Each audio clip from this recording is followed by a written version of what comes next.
पश्चिम मध्य बंगाल की खाड़ी में चक्रवात मिथिली के बनने की जानकारी मौसम विभाग ने दी है। यह 20 किलोमीटर प्रति घंटे की रफ्तार से उत्तर पूर्व की ओर बढ़ रहा है। आज देर रात या तड़के तक बांग्लादेश के खेपुपड़ा तट को छुएगा। हालांकि ओडिशा पर इसका कुछ खास असर नहीं होगा। सिर्फ तटीय इलाकों में हल्की से मध्यम बारिश होगी। भारतीय मौसम विज्ञान विभाग (IMD) ने बंगाल की खाड़ी के ऊपर बना गहरा दबाव के चक्रवाती तूफान में बदलने की संभावना जताई है। भारतीय मौसम विज्ञान कार्यालय के अनुसार गहरा दबाव उत्तर पूर्व की ओर बढ़ता रहेगा और अगले 24 घंटों में चक्रवाती तूफान में तब्दील होने की संभावना है। IMD ने कहा कि इसका ओडिशा पर कोई बड़ा प्रभाव नहीं पड़ेगा और यह बांग्लादेश तट की ओर बढ़ जाएगा। ओडिशा की एक अदालत ने एक साथ 17 लोगों को उम्र कैद की सजा सुनाई है। साल 2020 की एक घटना में इन्होंने एक दंपत्ति को जादूटोना करने के संदेह में जलाकर मार डाला था। दरअसल इन लोगों ने शैल और संबरी के घर में आग लगा दी थी, जिसकी चपेट में आकर इनकी दर्दनाक मौत हो गई थी। मामला जाजपुर जिले के कलिंगनगर थाना क्षेत्र अंतर्गत निमापल्ली गांव का है। आज से छठ महापर्व की शुरुआत हो रही है। ओडिशा की राजधानी भुवनेश्वर में भी आज नहाय खाए के साथ 4 दिवसीय छठ महापर्व शुरू हो गया है। मुख्यमंत्री नवीन पटनायक ने ट्वीट कर छठ महापर्व की शुभकामना दी है। उल्लेखनीय है कि छठ पूजा का प्रारंभ त्रेता युग में रामराज की स्थापना के साथ माना जाता है। अनुगुल जिले के बरगापल्ली इलाके में गुरुवार रात को एक बड़ी दुर्घटना हो गई, जिसकी चपेट में आकर 3 लोगों की मौत हो गई है, जबकि एक की हालत गंभीर है। इस सड़क हादसे में एक तेज रफ्तार ट्रक ने सड़क के किनारे खड़े 4 लोगों को टक्कर मार दी। दरअसल ये सभी लोग बस का टायर फट जाने के कारण नीचे उतरकर खड़े थे। ओडिशा के बामड़ा के कुचिंडा थाना अंचल से दुष्कर्म की घटना सामने आई है। यहां एक बंगाली राज मिस्त्री ने एक नाबालिग बच्ची के साथ दुष्कर्म किया है। पुलिस ने उसे गिरफ्तार कर लिया है। उसे घर बनाने के लिए काम पर रखा गया था, लेकिन बेटे को लेकर हॉस्पिटल के लिए निकलने के बाद ही उसने बच्ची के साथ दुष्कर्म किया। ओडिशा की राजधानी भुवनेश्वर समेत पूरे विश्व में आज नहाय खाए के साथ 4 दिवसीय छठ महापर्व शुरू हो गया है। मुख्यमंत्री नवीन पटनायक ने ट्वीट कर छठ महापर्व की शुभकामना दी है। मुख्यमंत्री ने ट्वीट कर लिखा है कि छठ महापर्व के शुभ अवसर पर हार्दिक बधाई और शुभकामनाएं। भगवान सूर्य का आशीर्वाद हमारे जीवन को खुशी, स्वास्थ्य, शांति और समृद्धि से भर दे। ओडिशा के राउरकेला में ठगों का उत्पात कम होने का नाम नहीं ले रहा है। राउरकेला में पिछले दिनों नकली नोट छपाई करने वाले गिरोह का भंडाफोड़ हो चुका है। ठगों की नजर अब राउरकेला इस्पात संयंत्र के क्वार्टर पर लगी हुई है। ठगों द्वारा 12 से 30 लाख में RSP के क्वार्टर मिलने का विज्ञापन सोशल मीडिया में चलाया जा रहा है। ओडिशा के जाजपुर जिले में एक जोड़े को जिंदा जलाने के मामले में पीड़ित पक्ष को 5 साल बाद न्याय मिला। कलिंगनगर थाना क्षेत्र के एक गांव में 2020 में बदमाशों ने एक दंपति को जिंदा जला दिया था। इस मामले में पुलिस ने 17 लोगों को गिरफ्तार किया था। कोर्ट ने दोषियों को सजा सुनाते हुए उन पर जुर्माना भी लगाया है। छत्तीसगढ़ में विधानसभा चुनाव के दूसरे चरण की 70 सीटों पर आज यानी 17 नवंबर को मतदान हुआ। गरियाबंद की नक्सल प्रभावित बिंद्रानवागढ़ सीट की 9 पोलिंग बूथों पर दोपहर 3 बजे मतदान खत्म हो गया, जबकि बाकी सभी 69 सीटों पर शाम 5 बजे मतदान का समय समाप्त हो गया। हालांकि कतारों में लगे लोगों को वोट डालने दिए गए। राजस्थान चुनाव को लेकर सभी पार्टियां जोरों शोरों से चुनावी प्रचार में जुटी हुई है। इसी कड़ी में भाजपा नेता और गृह मंत्री अमित शाह आज राजस्थान के अजमेर पहुंचे हैं। यहां उन्होंने गहलोत सरकार पर जमकर निशाना साधा और उसे सबसे भ्रष्ट पार्टी बताई। यहां पहुंचकर गृह मंत्री शाह ने लोगों को भाजपा सरकार को वोट देने की अपील की। मध्य प्रदेश में जारी मतदान के बीच नरोत्तम मिश्रा ने कहा कि जब आप EVM पर कमल के निशान वाला बटन दबाते हैं तो भारत में जश्न मनाया जाता है।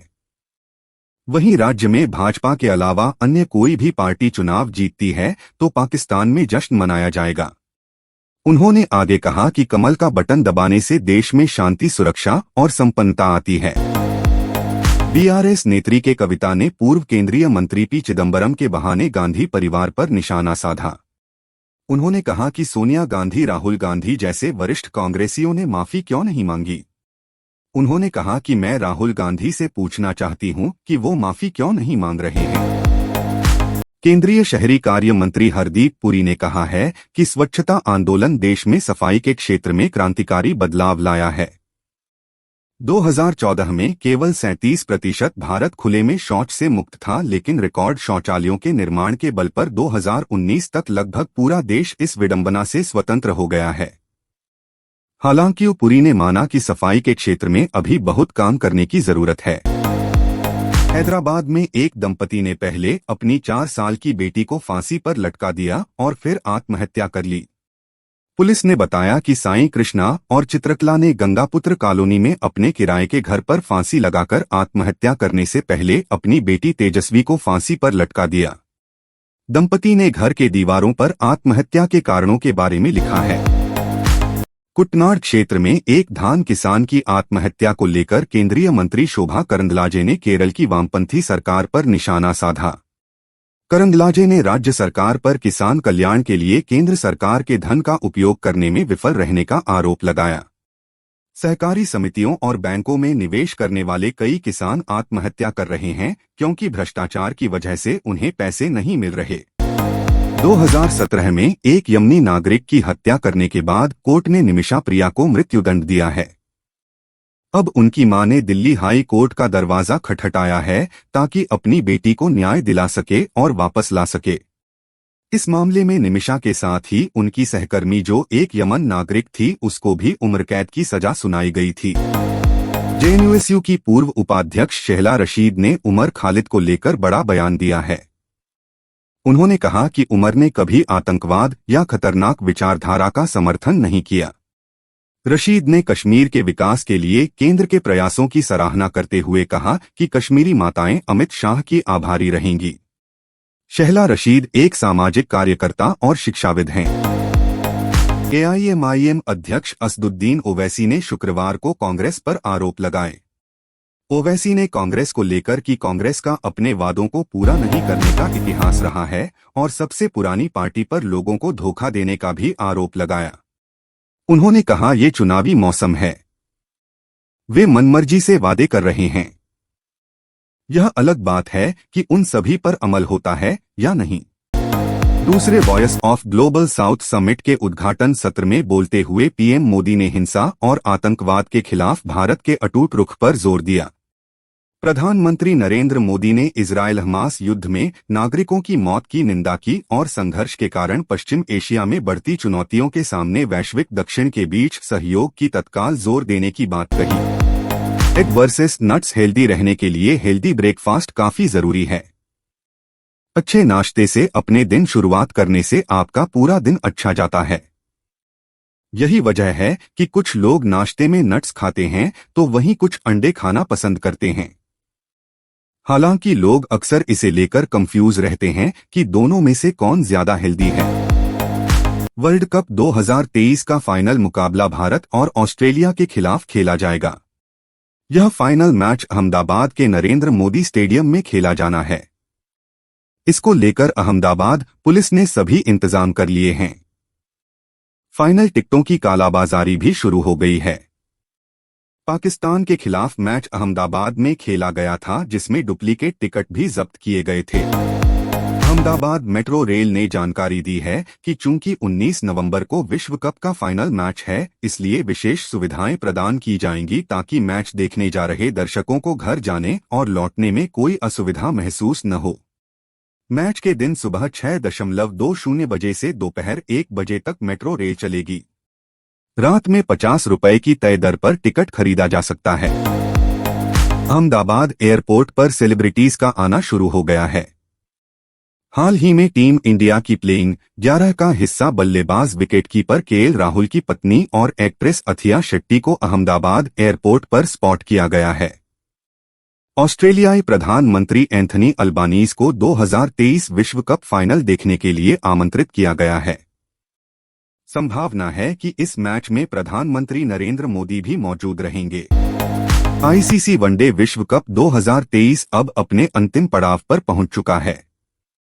भारत का फाइनल में ऑस्ट्रेलिया से सामना होना है। यह मैच 19 नवंबर को अहमदाबाद के नरेंद्र मोदी स्टेडियम में खेला जाएगा। दोनों ही टीमें शानदार फॉर्म में हैं और 20 साल बाद दोनों टीम फाइनल में एक दूसरे के खिलाफ खेलने उतरेगी। बॉलीवुड के मशहूर एक्टर अर्जुन कपूर आए दिन किसी न किसी वजह से चर्चा का विषय बनते हैं। गुरुवार को अर्जुन कपूर ने इंग्लिश फुटबॉलर डेविड बेकहम के साथ लेटेस्ट फोटो को शेयर किया। इस तस्वीर में अर्जुन और बेकहम की हाइट को लेकर सोशल मीडिया पर बवाल मचा हुआ है, जिसके चलते अर्जुन कपूर को ट्रोल भी किया जा रहा है। शाहरुख खान ने फिल्म ओम शांति ओम के एक गाने दर्द डिस्को के लिए काफी मेहनत की थी, जिसका खुलासा 16 साल बाद खुद डायरेक्टर फराह खान ने किया है। फिल्म ओम शांति ओम 9 नवंबर साल 2007 में रिलीज हुई थी, जिसे डायरेक्टर फराह खान ने बनाया था। दिवाली के मौके पर big boss fame Rahul Vaidya और उनकी पत्नी एक्ट्रेस दिशा परमार ने अपनी बेटी के नामकरण सेरेमनी की कई अनदेखी तस्वीरें सोशल मीडिया पर शेयर की हैं। इन फोटोज में दोनों अपनी लाडली नव्या पर प्यार लुटाते हुए नजर आ रहे हैं। फैंस को भी उनकी यह फोटोज काफी पसंद आ रही हैं। टाइगर 3 को रिलीज हुए 5 दिन पूरे हो गए हैं।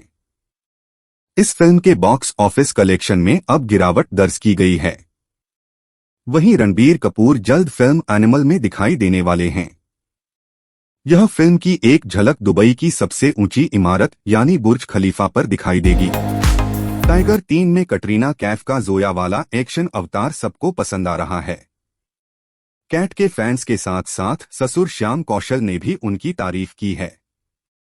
इसका खुलासा खुद कटरीना कैफ ने किया है। एक्ट्रेस बताया है कि उनके ससुर ने कहा कि जोया के एक्शन सीन की सराहना सुनकर उन्हें सबसे ज्यादा खुशी हुई है।